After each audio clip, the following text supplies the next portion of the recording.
Bonjour à tous, aujourd'hui je m'adresse spécialement aux youtubeurs. Si tu t'es déjà posé la question de savoir comment exploiter les vidéos YouTube, qu'elles soient à toi ou pas, pour créer des contenus efficaces, impactants et tout à fait original, alors bienvenue dans cette vidéo.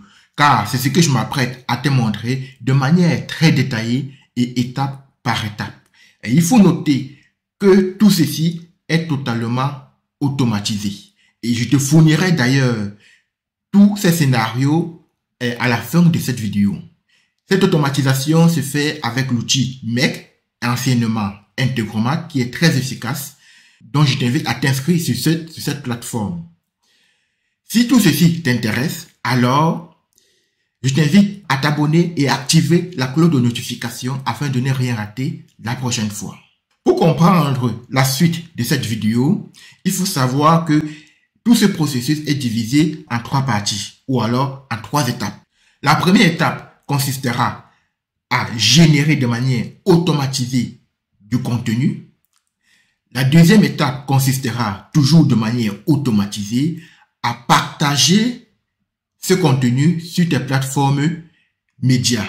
Et la troisième étape consistera à créer des nouvelles vidéos à partir de contenus générés.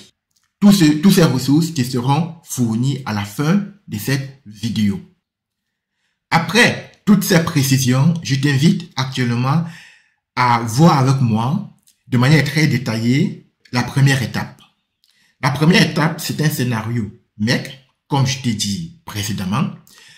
En fait, la première question qu'il faut se poser lorsqu'en voyant ce scénario, c'est que qu'est-ce que ce scénario fait? Mais je vais te dire clairement et d'avance ce que ça fait. Ça génère plusieurs QCM à partir d'une vidéo YouTube. Donc, c'est-à-dire que on va prendre une vidéo YouTube et à la fin, on va obtenir des QCM. Et tu comprends que le QCM, c'est l'une des méthodes pour pouvoir concerner en fait son audience. Parce que tu vas inviter en fait les gens à donner leur avis, à faire un choix. Et c'est comme ça qu'ils seront concernés. La différence entre ce QCM, bien que ça utilise l'intelligence artificielle, et les autres QCM qui pullulent les plateformes médias, c'est que ceci est généré à partir de ton contenu à toi, ou bien de contenu choisi. Donc ce n'est pas des QCM générés de manière aléatoire. Et c'est ça qui fait toute la différence, et ça te permet de rester dans ta ligne éditoriale et de ne pas dévier. C'est un QCM très bien personnalisé. Pour comprendre comment ça fonctionne, on va commencer par la première action. Et peut-être d'ailleurs, on va commencer déjà par faire un test pour voir comment ça fonctionne. Et par la suite, je vais venir t'expliquer étape par étape, module par module, comment est-ce que c'est alimenté. Donc, on va lancer le test. Pour lancer le test, on va choisir une vidéo, par exemple. Là, je vais choisir une vidéo de manière spécifique, mais lorsque tu vas activer, tu vas programmer en fait cette génération, tu n'auras pas besoin de venir choisir la vidéo. C'est une précision très importante. Là, je vais choisir une vidéo bien spécifique. Là, je vais par exemple prendre la première qui s'affiche ici. Voilà. Et je vais lancer en fait l'automatisation.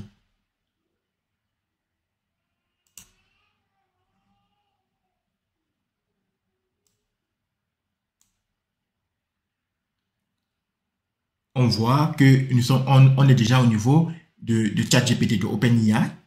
En fait, c'est en train de générer, en fait, et là, c'est en train de générer les QCM. C'est en train de générer les QCM. On peut le voir ici, en direct. Là, voilà, c'est en train de générer. Voilà, ça génère. Et là, ça finit de générer. Et je rappelle qu'il y a 10 QCM que ça a généré. Donc, on peut compter ici 1 QCM, 2, 3, 4. 1, 2, 3, 4, 5, 6, 7, 8. 9 et 10. 10, et voilà, et 10. Voilà, on peut voir les QCM. On peut voir ici, là, ça générait bien évidemment 10 QCM. 10 QCM, ça a alimenté, voilà, on peut voir les opérations, 10 opérations en réalité. Donc, une fois qu'on a vu ça, je vais maintenant t'expliquer étape par étape comment est-ce que c'est fait. En réalité, ici, là, la première action, c'est-à-dire c'est le trigger, c'est le premier module qui sera toujours appelé. Ici, dans ce premier module, en fait, on dit watch video, on fait appel à YouTube, watch video in the channel.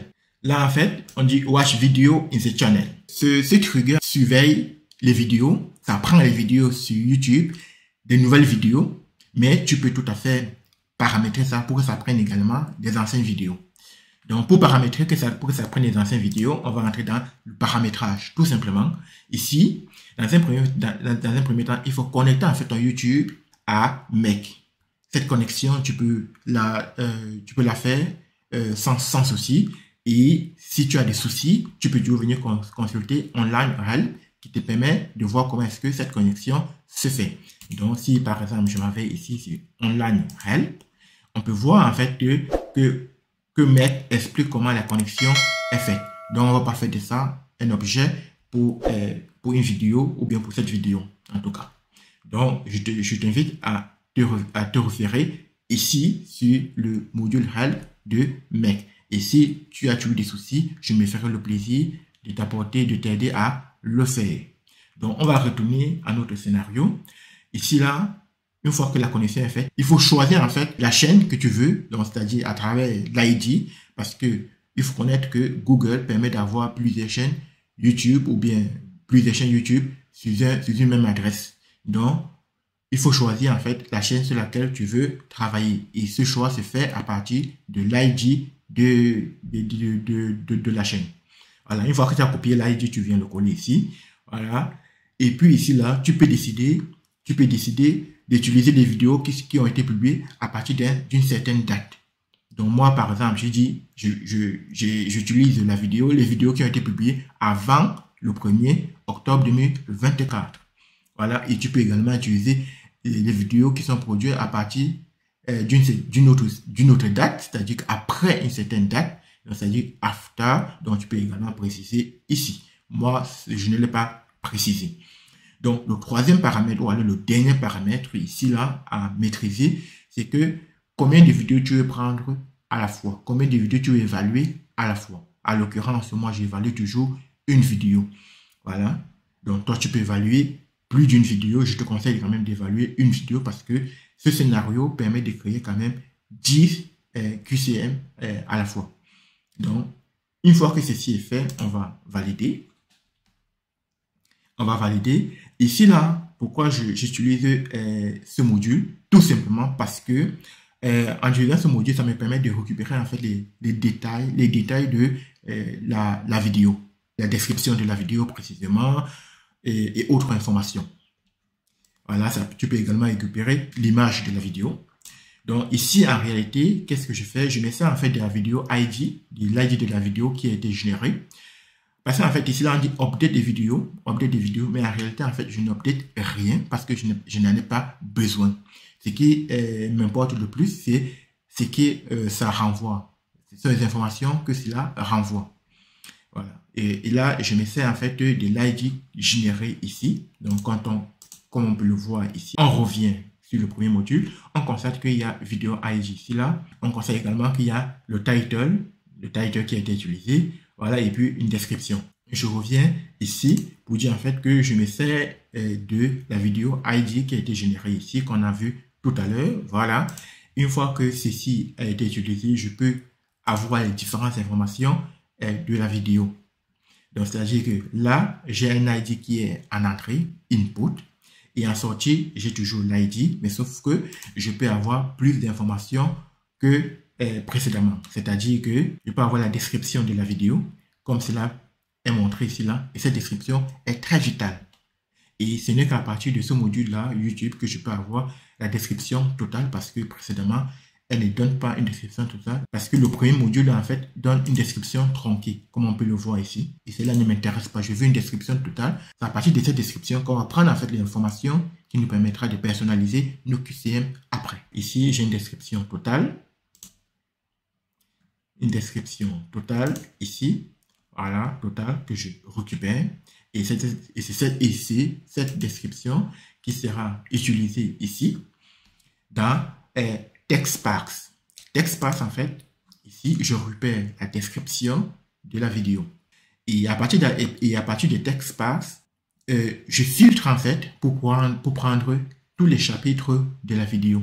Parce que pour utiliser ce scénario, il est important d'avoir attribué à sa vidéo les différents chapitres. Et c'est ces chapitres-là qui viendront personnaliser en fait la vidéo, le QCM. TextSparse fonctionne avec le regex, c'est-à-dire en fait que tu prends toute la description et tu extrais un certain nombre d'informations. La question qui se pose, c'est que comment est-ce que TextSparse fonctionne? Je te fais une vidéo totale, complète, où je t'explique comment TextSparse fonctionne dans Make, quelle est son utilité, comment est-ce que ça utilise le regex. Je te montre également comment comprendre le regex et comment générer les regex souhaités à partir de l'intelligence artificielle. Tout ceci là, je t'ai mis ça dans une vidéo que tu peux trouver sur ma chaîne. Une fois que ceci est dit, il faut comprendre tout simplement que TextSparse fonctionne en fait, c'est-à-dire que ça prend la description, ça filtre en fonction du regex qui a été précisé ici là, ça filtre l'information. À l'occurrence ici, ça filtre en fait tous les chapitres. Donc, comme tu peux le voir ici là, ça prend du premier chapitre au dernier chapitre ici, qui est essentiellement la représentation de la vidéo. Donc, une fois qu'on a ça, le plus important est par la suite, on voit que tous les chapitres sont tirés avec le timeline. Or, le timeline, ici là, ne m'intéresse pas. Or, pour retirer ce timeline, je fais encore appel à un nouveau texte parseur. Ici, texte parseur, je mets encore un autre regex qui va me filtrer en fait de ce timeline. Donc ici, je prends, comme tu peux le voir, c'est le premier texte parseur qui clignote, ça veut dire que c'est de lui dont on fait appel. Voilà, ici, j'utilise un autre regex qui me permet de filtrer rien que les titres. Donc ici, à la sortie, qu'est-ce qu'on a? On a, voilà, ici tu vois, input, on a le titre avec le timeline, et puis à la sortie, on a le titre sans le timeline. Et ça le fait comme ça applique comme ça sur tous les chapitres. Donc, du premier chapitre au 13e chapitre, à l'occurrence ici. Donc, ça dit que ça prend tout le timeline et ça retire le timeline pour me donner un résultat sans le timeline. Voilà, et par la suite maintenant, je précise juste encore que pour comprendre comment fonctionne ce texte parseur avec les regex, je te fais une vidéo complète où je t'explique comment ça fonctionne, quelle est son utilité et comment comprendre les regex et comment générer les regex avec l'intelligence artificielle. Donc cette vidéo sera sur ma chaîne que tu pourras consulter. Voilà, maintenant que cette précision est faite, on peut passer à l'étape suivante. L'étape suivante en fait c'est Array Aggregator. Array Aggregator, c'est quoi? Sa fonctionnalité, elle est d'agréger plusieurs informations dans un tableau. C'est-à-dire que ça va prendre en réalité plusieurs informations et ça va les mettre dans un tableau pour obtenir à la sortie un tableau. Et là encore, il y a une vidéo qui sera sur ma chaîne où je vais t'expliquer quelle est sa fonctionnalité et comment l'exploiter le mieux. Et Test Aggregator, comme on peut le voir ici là, ça prend, comme son image l'indique, il y a plusieurs informations qui sont en entrée et à la sortie, on a juste une information, un tableau qui comporte toutes ces informations et on peut le vérifier déjà avec ça, c'est-à-dire que en input, on a le bundle 1, le bundle 2, le bundle jusqu'à ce que 13 bundles. Sauf qu'à la sortie, qu'est-ce qu'on a? On a un tableau. Array, en anglais, c'est tableau. Donc, ça veut dire qu'on a ça, on a un tableau qui comporte toutes ces informations-là. Voilà, toutes ces informations, c'est un tableau. Donc, je pense que là également, c'est clair. Si c'est clair, on passe à l'étape suivante. L'étape suivante qui est Iterator. Iterator, lui, c'est quoi? Ça prend un tableau en entrée, comme tu peux le voir ici. Ça prend un tableau en entrée. En fait, ça prend le tableau qui a été généré par Array Aggregator et ça ressort des informations de manière assez séparée, mais qui reste concentrée, qui reste dans un même package. Voilà. Ici, on a Array Aggregator et si on regarde le résultat en réalité, on va constater qu'en input, on a un array, bien évidemment. On a un array ici qui comporte 13 entrées, donc 13 chapitres. Et à la sortie, on a les différents bundles. Ça ressort plusieurs bundles. Et ces bundles seront désormais exploités par Test Aggregator. À nouveau, Test Aggregator ici, là, qui est un outil qui permet en fait de reprendre, à la différence de Erie Aggregator, qui permet de prendre toutes ces informations et les mettre comme un seul texte. Donc, ça prend plusieurs éléments et ça les contracte comme un seul texte. Et ça prend plusieurs lignes, donc plusieurs lignes, parce que là, c'est sous forme de ligne. Là, tu peux le constater, c'est sous forme de ligne. Ça prend plusieurs lignes ou plusieurs éléments et ça les met sous forme d'un seul texte. Je configure en sorte que ça met un astérisque sur chaque ligne. Donc, c'est un texte reparti sur plusieurs lignes. On peut dire plusieurs paragraphes si on veut. Voilà, pour cela, qu'est-ce que je fais? Je dis, il y a d'abord un astérisque pour marquer chaque ligne. Et puis, il y a l'espace pour laisser le texte respirer. Et puis après, je dis new line. C'est-à-dire qu'à chaque fois que ça récupère un texte, ça crée une nouvelle ligne. Ça récupère un texte et ça crée une nouvelle ligne. D'où le résultat suivant.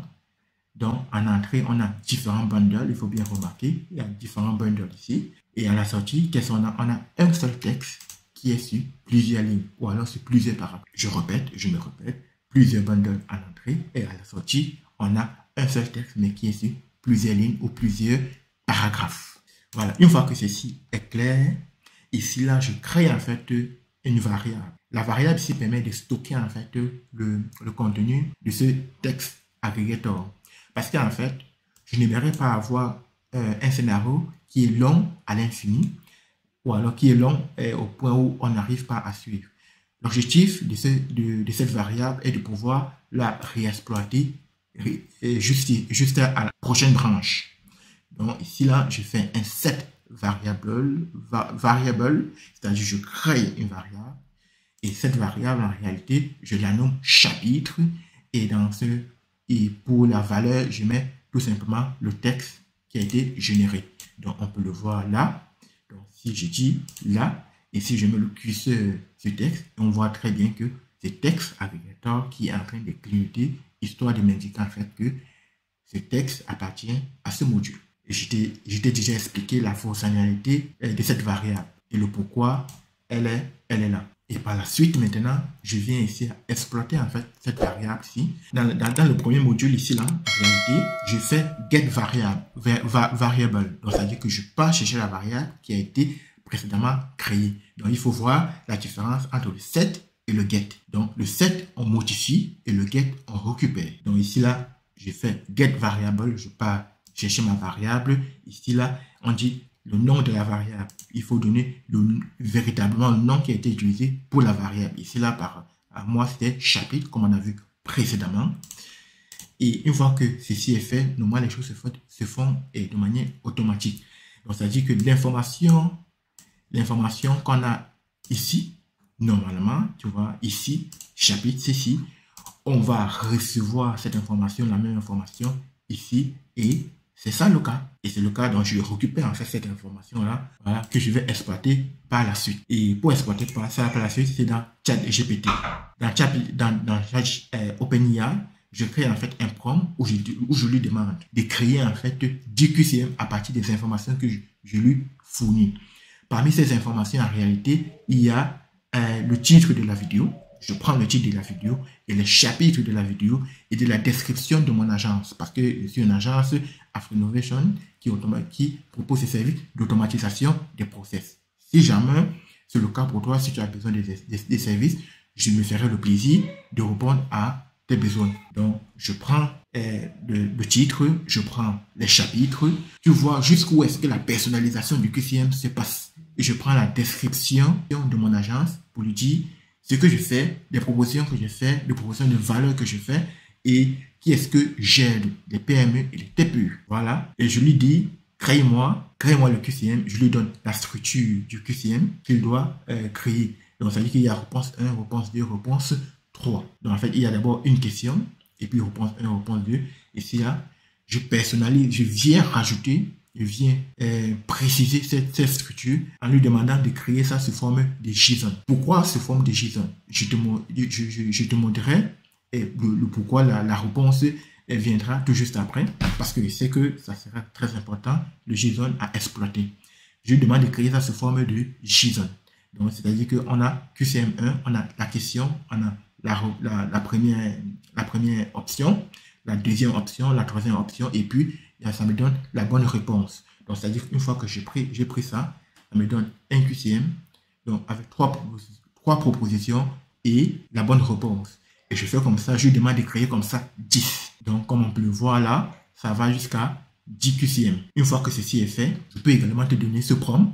Moi, ça ne me dérange absolument pas. Il suffit de le demander en commentaire et je te l'envoie. Voilà, une fois que cela est fait, on va voir le résultat maintenant. Le résultat, en fait, permet de regarder quel est le résultat de ça. Le content, voilà. On constate que effectivement, ça me crée sous forme de JSON. Pourquoi je demande à ChatGPT, quasiment, je l'impose de créer ça sous forme de JSON? Parce qu'il faut que quand je vais automatiser ça, quand je vais activer l'automatisation, il faut que j'obtienne toujours le même format à la sortie. Parce que si le format change, alors le processus s'arrête aussi immédiatement. Si le format change, le processus s'arrête. Et je ne peux pas laisser à ChatGPT le libre choix de me donner, de choisir le format sur lequel il veut me donner. Parce qu'aujourd'hui, on va me donner sur un format et demain, il va me donner sur un autre format. Ce n'est pas assez prudent. Donc, je préfère l'imposer aussi à l'entrée, de dire que moi, je veux ça sur ce format et je sais que je vais toujours avoir ça sur ce format et ce qui me permettra de gérer ça, de gérer mes réponses après. Et comme tu peux le voir, c'est sous forme de JSON. Une fois que c'est sous forme de JSON, ici, là, je peux désormais manipuler ça à ma guise. Parce que c'est que à l'arrivée, ça va toujours être sur le même format. Voilà. Et sur la même structure. Une fois que c'est sur le même format, là, je fais encore appel à mon texte parseur. Or, parce que quand c'est sur le même format, moi, je n'ai pas besoin, forcément, je n'ai pas besoin de toutes ces informations. Je n'ai pas besoin de QCM1, je n'ai pas besoin qu'ils disent que ça, c'est la question, qu'ils me disent que ça, c'est la réponse. J'ai juste besoin, en fait, de la question à proprement parler et de la réponse à proprement parler et de la bonne réponse à proprement parler. Je n'ai pas besoin de tous ces détails-là. Voilà, je n'en ai absolument pas besoin et tu n'en auras pas besoin. Mais c'est vital que c'est pour ça qu'il faut imposer à ChatGPT le format que tu souhaites. Il ne faut pas laisser à ChatGPT, dans n'importe quel cas, ça c'est une technique que je te donne, il ne faut pas laisser à ChatGPT le soin de te donner les choses de manière aléatoire. Il faut savoir ce que tu veux et tu dis à ChatGPT, moi je veux ça sur tel format et de telle manière.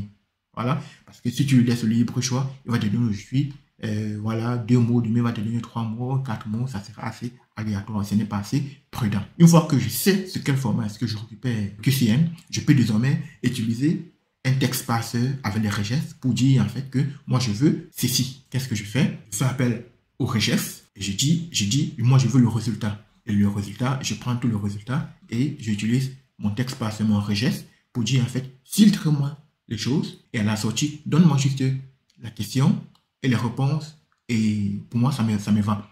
Sauf que quand il me donne les réponses, toujours, quand il me donne les réponses, on peut voir le résultat. Voilà, tu vois, il prend, qu'est-ce qu'il fait? Il prend, première question, ça c'est la sortie, le premier bundle, ça veut dire qu'on va prendre le F1, il y a la question, on sait déjà que ça c'est la question, et 2, c'est la réponse, 3, c'est les 3 prochains, c'est les propositions de réponse, ça veut dire qu'il y aura réduction de coûts, augmentation de la charge de travail à complexité et me dire en fait que la bonne réponse c'est la réduction des coûts. Donc ça veut dire que c'est un QCM assez personnalisé. C'est assez personnalisé et pour moi ici c'est l'automatisation. C'est assez personnalisé et ça me fait comme ça pour les 10 QCM. Donc je n'ai pas à me faire. Qu'est-ce que je fais désormais? Je prends ça et c'est que comme ça me donne en différents bundles, je refais ce que j'ai fait précédemment, c'est-à-dire que je prends un array aggregator que je vais personnaliser. Je dis en fait que je veux le S1, S2, S3, S4, S et S5. Pourquoi je précise ça? Parce que ici là, qu'est-ce que ça m'a donné? S1, c'est la question. S2, c'est la première réponse. S3, c'est la deuxième réponse. S4, c'est la troisième réponse. Et S5, c'est la bonne réponse. Une fois que j'ai intégré ça, je peux désormais venir ici, là. Je récupère toutes ces réponses ici, toutes ces réponses, du moins, toutes ces données-là. Je récupère toutes ces données que je vais mettre dans un tableau. Et chaque tableau, dans chaque case du tableau, en fait, il y a un QCM, tout simplement. Et sauf que il y a toujours le S1, S2, S3, S4, S5. Et après, je viens utiliser, en fait, le aggregator, ici, là, qui va récupérer ces bundles, qui va récupérer, en fait, l'itérateur autant pour moi, qui va occuper ce tableau autant pour moi, qui va occuper ce tableau et le remettre sous forme de bundle. Voilà. Et à partir de là, je peux désormais, ici, là, dans ma base de données, lui dire en fait que dans la question, tu vas mettre S1. Dans la bonne réponse, tu vas mettre S5. Dans la réponse 3, tu vas mettre S4. Dans la réponse 2, tu vas mettre S3. Et dans la réponse 1, tu vas mettre S2. Et c'est ce qu'on a vu tout à l'heure. Voilà. Et je peux ajouter, et je mets également le statut à jour. Quand je dis statut YouTube, c'est-à-dire que est-ce que c'est publié sur YouTube. Et puis je peux également mettre, je mets le statut à la base. Et dire que à publier. Une fois que c'est à publier, c'est-à-dire que tout ce qui porte au statut à publier, ça veut dire que ça n'a pas encore été publié et c'est à publier, comme son nom l'indique, tout simplement. Une fois que ceci est fait, ici, le dernier module, en fait, ça permet d'envoyer, en fait, une information pour me dire, en fait, que ceci ne te concerne pas, mais si tu veux, je peux t'expliquer ça. Ça me permet d'envoyer une information pour me dire, en fait, que le scénario s'est très bien déroulé, parce qu'une fois que je reçois ça, je suis sûr que le scénario s'est très bien déroulé. On dit le lancement OK, lancement 1, on dit le résultat QCM OK. C'est un tableau qui répertorie en fait, c'est un tableau Notion qui permet de répertorier en fait, est-ce que le scénario est allé au bout ou pas. Si ça allait au bout, ça m'envoie une réponse QCM OK.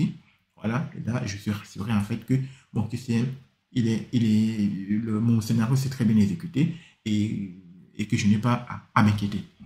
Donc, je n'ai pas à venir tous les jours à regarder ou bien tous les jours à regarder est-ce que cela s'est exécuté ou pas. Il suffit juste pour moi de regarder un tableau et de constater en fait que si c'est bien exécuté, si c'est allé au terme, si ce n'est pas allé au terme.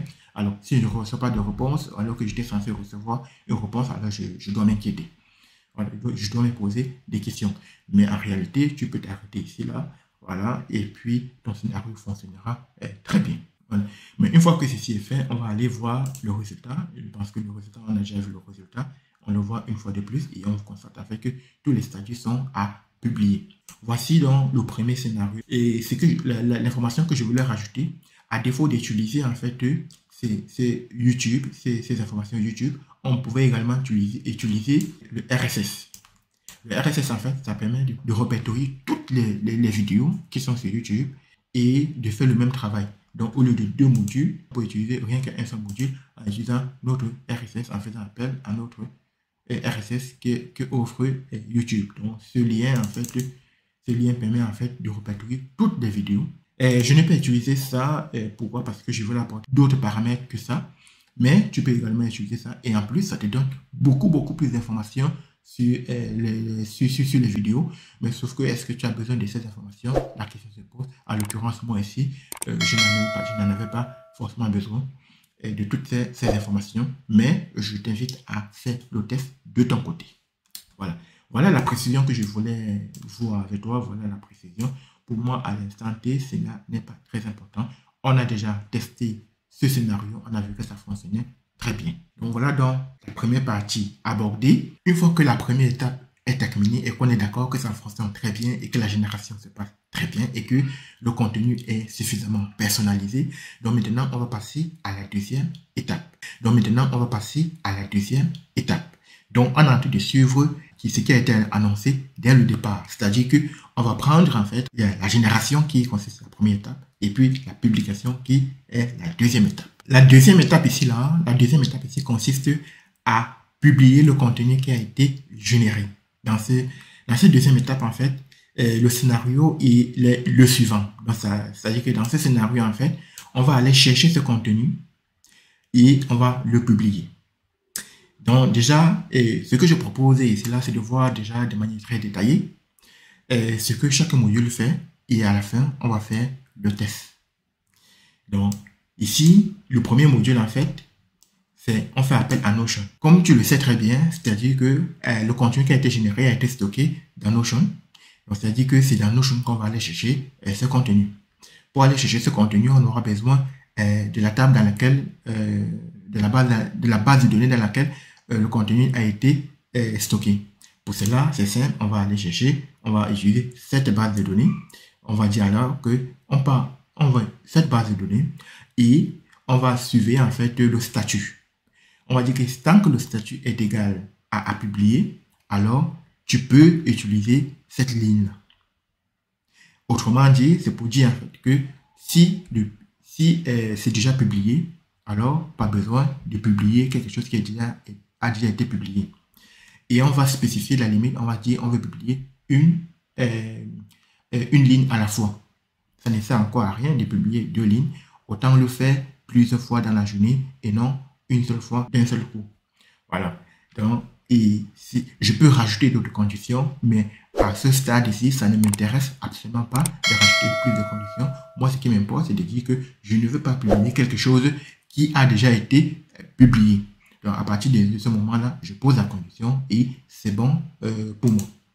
En fait, ça, c'est un module assez particulier qui te permet de générer des images. C'est un module gratuit qui te permet de générer jusqu'à 50 images. Mais si tu veux plus de 50 images, là, tu seras obligé de payer. Donc là, si tu veux souscrire à ça, il suffit en fait d'aller sur leur site. C'est quoi? C'est HCPI. Voilà, pricing. Voilà, on dit que jusqu'à 50 images gratuites, mais au-delà, tu es obligé de payer. Donc, et quand tu payes, par exemple, pour 14 € par mois, tu peux générer jusqu'à 1000 images. Moi, je reviens ici, là, on va l'utiliser. Et pour le connecter, en fait, il suffit de créer une connexion. Voilà, et là, tu vas faire add et tu vas faire la connexion. Et encore une fois de plus, si tu as des difficultés à le faire, tu peux consulter le online help de mec qui te montre comment est-ce que faire cette connexion. Donc, on peut le voir ici. C'est assez très bien fait et très détaillé. Et de toute façon, voilà, on demande où tu vas prendre l'ID, le API key, voilà. Et voilà. Donc, c'est assez facile. Et si tu as des soucis, tu me le dis en commentaire, je me ferai le plaisir de te répondre, de t'apporter mon aide. Une fois que c'est fait, peut-être la précision que je n'ai pas faite, c'est qu'en fait, ce module en fait utilise le HTML pour créer des images. Et ce HTML, il ne faut pas construire le HTML comme si tu créais une page. Non, il faut construire le HTML comme si tu créais. En réalité, c'est une section que tu crées, voilà, bien définie, bien cadrée. Comme tu peux le voir ici, là, je peux également te donner ce modèle que tu vas utiliser. Moi, le fond de mon image, en fait, est conçu et je stocke en fait ça quelque part dans mon site web. Et donc, je fais appel à chaque fois que j'ai besoin. J'ai mon image ici que je stocke sur mon site web et je fais appel à mon image qui me fait office de fond d'image. Et sur cette image, je mets ma question que tu peux voir ici là. Tu vois bien que le module Notion est en train de clignoter, c'est-à-dire que je fais appel à Notion, je fais appel à ma question et par la suite, je fais appel à ma réponse, je fais appel à la deuxième réponse, je fais appel à la troisième réponse. Bien évidemment, je ne fais pas appel à la réponse, à la bonne réponse, parce qu'il est question ici là de dire aux gens, faites des propositions. Mais sauf que moi, je connais la bonne réponse. Donc, si jamais il est question de répondre la bonne réponse aux internautes, à mes abonnés, je vais juste aller chercher ma réponse qui se trouve dans Notion. Et à partir de là, tu peux personnaliser en fait chaque réponse. Mais là, le plus important, c'est de laisser la même configuration pour tous. Cependant, il faut essayer de jouer avec le positionnement. Parce que tu as une image sur laquelle tu vas mettre, on va dire la première ligne, c'est la question, la deuxième ligne, la troisième ligne et la quatrième ligne. Donc, où je vais mettre les réponses. C'est un peu comme ça que ça se passe. Donc, de toute façon, on fera le test tout à l'heure et tu verras comment est-ce que ça se passe. Voilà. Une fois que j'ai ça ici, là, qu'est-ce que je fais ici? Je récupère en fait mon image. Je récupère un peu mon image avec GetFile. Je récupère cette image. Cette image est récupérée principalement pour LinkedIn. Donc, oui, pour LinkedIn. Donc, ici, en réalité, je fais GetImage. Donc, je prends l'URL de l'image. Parce qu'ici, là, il faut comprendre que ça génère un URL et ça génère également un ID de l'image. Voilà, je prends l'URL de l'image ici, là, GetImage. Voilà, parce que en fait, LinkedIn n'accepte pas l'URL directement. Cependant, d'autres plateformes le font. Une fois que je le fais, la première plateforme sur laquelle je publie, c'est LinkedIn. Une fois que j'accède à LinkedIn, je dis maintenant ici, là, GetImage, GetFile. Donc, je récupère le file qui a été récupéré ici, là, dans GetFile. Voilà, GetFile. Et maintenant, je crée en fait ma publication tout simplement. Je dis en fait que le title, ça va être, je récupère le title de la question. Je récupère le title de la question. Le title, en fait, le title, c'est la question. Voilà. Et puis, je récupère en plus le alt test et je récupère le contenu, c'est-à-dire que la question et les réponses. Et puis, le contenu également. Je dis à chaque fois que tu me mets ça, je veux que tu ailles à la ligne, donc que tu crées 2 lignes pour pouvoir ajouter une autre proposition. Et c'est comme ça que j'arrive à gérer ça sur LinkedIn. Voilà. Et sur Facebook, c'est quasiment la même chose, si c'est que ça récupère directement l'URL de l'image. Voilà. Une fois que c'est fait, et sur Instagram, c'est pareil, ça récupère également l'URL de l'image et le test est quasiment le même, le contenant. La particularité ici, là, il faut noter que pour pouvoir connecter, pouvoir faire tout cela, il faut se connecter, il faut créer des connexions entre ces différentes plateformes et Mac. Et puis par la suite, ici, là, je mets à jour mon Notion, où je lui dis en fait que désormais, tu dois passer le statut à publier. Et c'est ce qui change le statut, c'est-à-dire que une fois que le statut est changé, cette ligne ne sera plus utilisée. Voilà, c'est pour ça que je peux publier 10 choses de suite et les 10 choses sont complètement différentes. Voilà, je change le statut et je dis que désormais ça va être publié. Donc ça veut dire pour me dire ceci est déjà désormais publié. Et puis ici par la suite, comme on a vu dans la première étape, en fait, j'envoie une requête, j'envoie une réponse pour me dire en fait que oui, publication QCM, ok, tout simplement. Voilà, je n'ai pas quelque chose, je n'ai rien d'autre à faire. J'ai dit publication QCM, ok, pour me dire en fait, pour que je n'aille pas à venir à chaque fois regarder cela.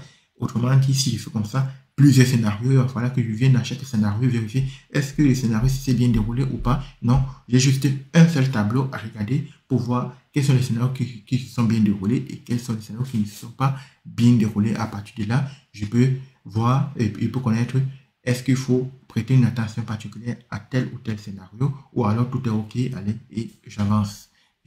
Voilà, et ma journée est tout à fait nickel, je n'ai pas besoin de faire autre chose et mes réseaux sociaux sont totalement alimentés. Voilà, une fois que c'est fait comme ça, il est donc question maintenant ici de lancer un test. J'enregistre quand même et je vais lancer le test. Le test, on va le faire ensemble. Est-ce que ça récupère bien l'information? Apparemment, oui. Très bien, jusqu'ici, c'est nickel. Sur LinkedIn, ça me dit que cela s'est très bien déroulé. Voilà. Sur Facebook également. Instagram, parfait. Par contre, ici, ça me dit en fait que les choses ne se sont pas très bien passées. Donc, si les choses ne se sont pas très bien passées, je prête une attention particulière à ça. On me dit que c'est Notion qui ne va pas bien. On dit fail validation body name. Ah oui, on dit que le nom est trop long instead of que le nom est trop long. Voilà, tout simplement. On va dire le nom de l'image. Là, je fais une modification en direct avec toi. Et je l'ai dit ici, là, je récupère le nom de l'image, Minify, et je l'ai dit, j'ai fait appel à Substring, tout simplement. Substring, ici Substring. Voilà, ici en fait, Substring, qu'est-ce que ça me permet de faire? Ça me permet de dire, voici le nom, et je vais utiliser à quel index, absolument pas, je m'assure d'être bien positionné. Voilà, et j'ai dit que ici, là, je vais utiliser du premier jusqu'à, je ne sais pas, je vais utiliser jusqu'à 80. Voilà, et voilà, là, je suis rassuré. On va reprendre, relancer. Encore à nouveau, LinkedIn, c'est bon. Facebook, c'est bon. Instagram, c'est bon. Voilà. Et maintenant, c'est parfait. Désormais, c'est bon.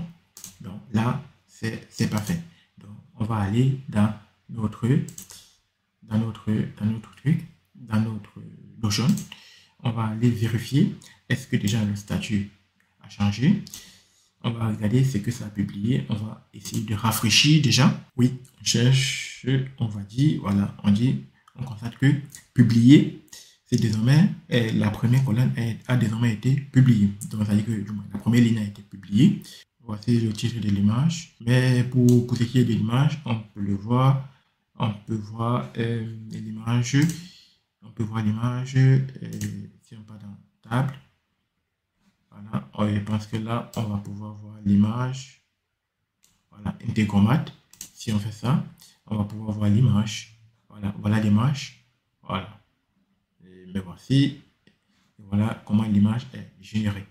Donc, c'est-à-dire que si on a vu que le scénario s'était très bien déroulé, on a vu que la base de données s'est très bien mise à jour, on a également vu avec la mention publiée, et désormais on va aller consulter LinkedIn pour voir est-ce que cela a bien été pris en compte. Est-ce que ma publication, parce que j'en ai fait 2 de suite, parce que j'avais mis pause, pour m'assurer que la publication a été faite. Et je t'invite d'ailleurs, si tu as un compte LinkedIn, tu peux t'abonner à moi. Je fais également beaucoup d'annonces sur mon LinkedIn. Voilà, tu peux en bénéficier, tu peux bénéficier de beaucoup de connaissances que je partage sur LinkedIn. Voilà, ici, voilà, on dirait il y a de cela 1 minute. Voilà, et c'est voici notre publication, voilà, qui a été faite. Et comme je disais tout à l'heure, il y a la question qui est là, il y a la première proposition, deuxième proposition, troisième proposition, et qu'on retrouve encore ici en limitant les possibilités de création, et l'image est tout à fait propre, avec la question tout à fait centrée, avec Afrinnovation LinkedIn. Voilà. Donc, voilà donc la deuxième étape qu'on a abordée et qui se ponctue d'un succès bien personnalisé et je dirais même bien mérité. Et on constate en fait que cette image, c'est la même qu'on a ici en limitant les possibilités de création. Voilà, tout simplement. C'est parfait et on peut continuer désormais. Voilà. Donc, la première étape est terminée. La deuxième étape, autant pour moi, est terminée. Et je pense que, j'espère que c'est tout à fait clair. Et si ce n'est pas clair, je te laisse poser les questions en commentaire. Je me ferai le plaisir de t'apporter plus de précision. Voilà, une fois que ceci est dit, je vais juste rajouter que si jamais tu trouves cette vidéo intéressante, je t'invite à t'abonner à cette chaîne si ce n'est pas encore fait et à activer la cloche de notification pour ne rien rater la prochaine fois. Et ça me donne beaucoup de force et ça aide d'avancer. Merci. On va donc désormais aborder la troisième étape qui consiste à créer la vidéo. Pour cela, on va télécharger en fait les données qui sont ici. Pour le télécharger, on va exporter ça. Exporter. Voilà, on va prendre ça en PDF. Et le téléchargement étant fait, on va se rendre là, ici dans téléchargement.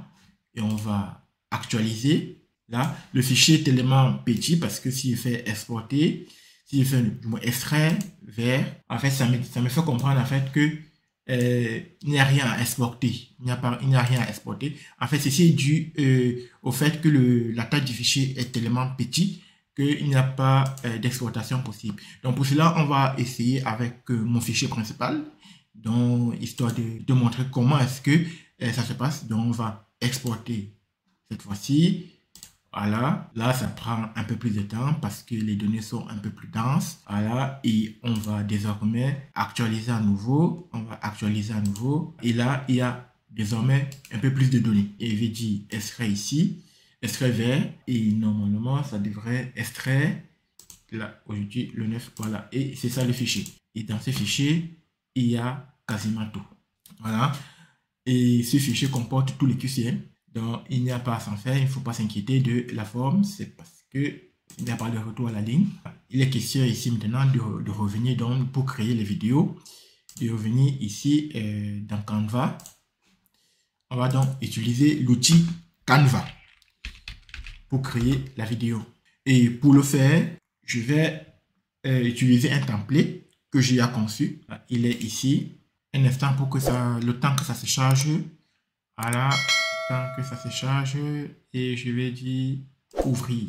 Ce qu'il faut comprendre ici là dans ce template, c'est simple. C'est-à-dire qu'il y a un fond et à ce fond il y a des questions et à ces questions il y a qui sont accompagnées de réponses. Et je fais en sorte que les réponses puissent apparaître au fur et à mesure que la vidéo tourne. Et je mets ici en fait ici je mets un petit test pour dire choisissez la bonne réponse. Et je mets ici la question. Il faut noter que chaque portion ici là correspond il y a question, réponse 1, réponse 2, réponse 3, va correspondre à une colonne des données qui seront alimentées. Comme je disais en fait, pour créer en fait ce template, pour savoir comment ce template est créé, j'ai fait une vidéo complète là-dessus où je te montre étape par étape et de manière très détaillée comment ce template est créé et comment est-ce que la génération des vidéos se fait. On va pas faire de cette création l'objet de cette vidéo. Donc, je t'invite à consulter mes vidéos ou alors je te laisse le lien là si c'est sorti. De toute façon, il faut se rendre dans ma chaîne pour voir la vidéo qui montre comment est-ce que je crée en fait ce template qui me permettra de générer des shorts en série. Ce que je peux rajouter là-dessus, c'est pour que tu comprennes assez clairement ce qui se passe, c'est que pour créer ça, il y a 3 choses très importantes. Il y a le fond. Donc, c'est-à-dire qu'il faut choisir un fond. Là, par exemple, de choisir une vidéo. Il y a le texte à écrire et puis éventuellement le son à rajouter. Et une fois que on va voir comment c'est généré, on va constater qu'on peut changer le fond pour chaque short. Mais dans un premier temps, pour ne pas se perdre, je t'invite à importer maintenant les données. Donc là, ce sont les différentes vidéos. Ça, c'est la portion vidéo. Moi, j'ai choisi une vidéo. Tu peux choisir une autre. Moi, si tu veux choisir la vidéo, il y a plusieurs thèmes là. Il y a plusieurs vidéos. Donc maintenant, il me faut rapporter les données. Donc pour rapporter les données, il me faut aller dans bloc, créer un bloc. Une fois que la création de bloc se fait, ici justement, c'est la troisième chose à connaître, c'est la création de bloc. C'est-à-dire qu'on va relier les données qui arrivent aux champs qui ont été créés. Réponse 1 qui correspond à réponse 1, réponse 2, réponse 3, et puis il y a question. Donc, ce qui se passe, c'est qu'on me demande maintenant, soit je saisis des données, oui, je peux saisir les données, soit je l'importe. Or, il se trouve que moi, j'ai déjà les données qui ont déjà été créées avec l'automatisation qui a été mise en place. Je vais donc aller importer les données. Moi, je vais aller importer les données. Très bien, ça tombe sur téléchargement. Et là, à partir de là, je vais choisir le fichier et on constate que ça prend le fichier Excel. Puisque j'ai déjà fait correspondre chaque réponse 1, ça c'est parce que ça c'est le champ qui existe, ça sont les questions. Ça, ce qui est en vert sont les champs qui proviennent de mon fichier Excel. Là, réponse. Et si on visite le fichier Excel à nouveau, on va constater en fait que on n'a pas le fichier Excel, mais directement la table ici, on va constater qu'il y a réponse bien qui avait E avec l'accent. Donc, on va donc tout simplement dire continuer. Là, il faut correspondre à 4 éléments et on voit bien qu'il y a 4 champs qui correspondent. Donc, s'il y a 5 champs de ton côté, tu fais pour les 5 et puis il va tout simplement dire continuer. Voilà. Et là, on me dit combien d'éléments est-ce que là combien de vidéos est-ce que je vais créer? Là, c'est 83 vidéos. Tu te rends quand même compte que d'un seul coup, je vais créer 83 shorts. Et qu'est-ce que je fais? Je vais dire générer. Là, il faut être un peu patient le temps que ça génère les shorts. Contre, il y a un message.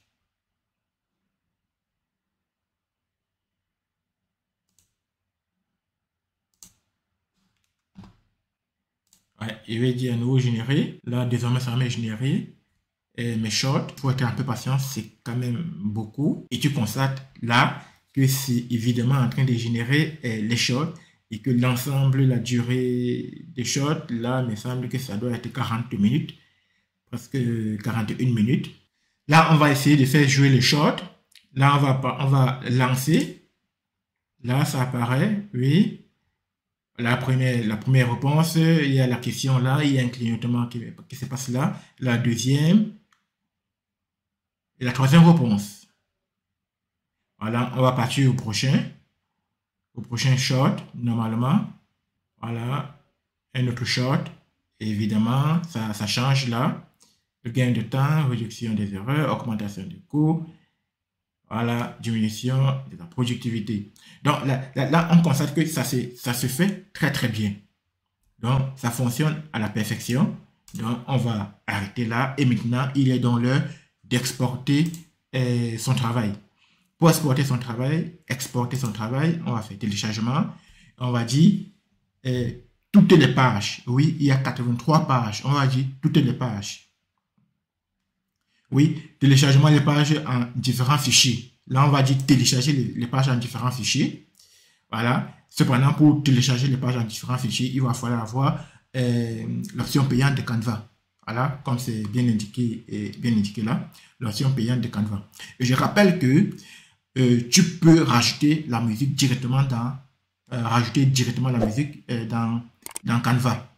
Donc, il y a beaucoup de musique là que tu peux utiliser libre de droit, que tu peux rajouter. Tu peux même importer ta musique que tu peux rajouter.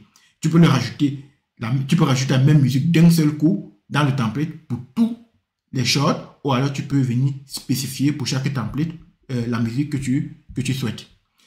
Voilà. Moi, je n'ai pas rajouté la musique parce que lorsque je vais publier ça sur mes réseaux sociaux, je vais utiliser les musiques sur des réseaux sociaux. Donc, à l'occurrence, si je mets ça sur TikTok, il y a des très très belles musiques sur TikTok que je vais utiliser.